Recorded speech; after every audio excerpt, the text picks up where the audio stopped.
Por que problemas de pele aparecem quando a gente está passando por momentos, eu diria, difíceis? Isso é para você, Lu. A própria palavra já diz, né, Rony? Psicodermatose. Então, É psicodermatose. Exatamente, são lesões dermatológicas decorrentes de algum distúrbio psicológico, psiquiátrico, né? E isso é muito comum. Por quê? Porque ainda na vida embrionária, a mesma origem do sistema nervoso central é o que dá na pele também, que desenvolve a pele. Então, a mesma célula se divide em duas. Forma o sistema nervoso central e a pele em geral, né? Por isso que ela reflete. Inclusive, nós falamos que a pele é um reflexo de tudo que acontece no seu interior. E é um espelho. É um espelho mesmo. Agora, o que são essas psicodermatoses? Que existe isso? Eu já ouvi falar. São várias, né, Rony? Tá. São várias. Então, assim, as mais comuns, né? O vitiligo, a psoríase, a acne. Mas temos também a alopecia areata. A alopecia areata, gente, é aquelas placas que a pessoa fica sem cabelo, sabe? Parece pelada mesmo. Porém, esse é um quadro, mas tem um outro quadro que a tricotilomania. O que é? A pessoa fica puxando, arrancando. Então, ela cria uma área sem cabelo de tanto arrancar. Outra situação muito comum que a gente vê, roer unhas. É estresse. Então, ela começa a perder toda a unha, estragar toda a cutícula, por quê? De roer as unhas.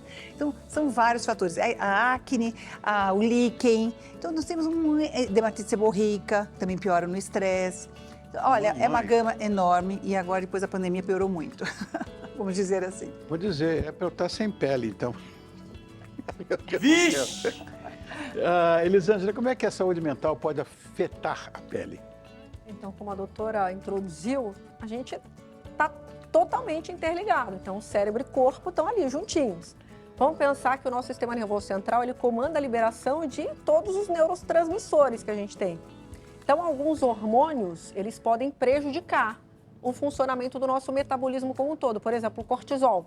Então, se eu estou passando por um momento muito difícil, eu tendo a aumentar esse nível de hormônio, o cortisol, que é o chamado hormônio do estresse. E o que isso quer dizer? Quer dizer que ele vai influenciar na atividade de todo o meu metabolismo. Então, ele pode inflamar algumas glândulas, sebáceas, por exemplo. Então, isso pode, como a doutora falou, trazer aí a questão da seborreia ou muitas questões de pele. Então, o nosso corpo e nossa mente, eles se comunicam o tempo todo. Explica pra gente o que é vitiligo. É uma doença autoimune, né?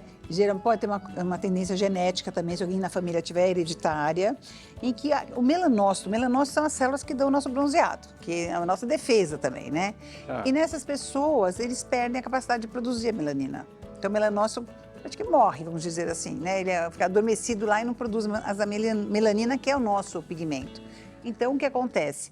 Forma aquelas placas brancas, né? Geralmente em extremidades, pode ser no rosto, pode ser no corpo todo. Algumas localizações, a gente nota que é engraçado, né? O vitiligo, assim como a psoríase, e todas as dermatoses, normalmente tem o fenômeno de Koebner. O que é isso? Onde eles têm trauma, por exemplo, você bate o dedo assim no dia a dia, joelha, aonde você colocar, tiver o trauma, aparece a lesão. Então, é muito comum você ter vitiligo nos cotovelos, nos joelhos, né, nos dorsos das mãos, porque desencadeia por aí. E assim, a pessoa não precisa nascer com ele, mas algum dia, alguma situação pode desencadear. Dar um start, né? Então, é mais ou menos por aí que funciona.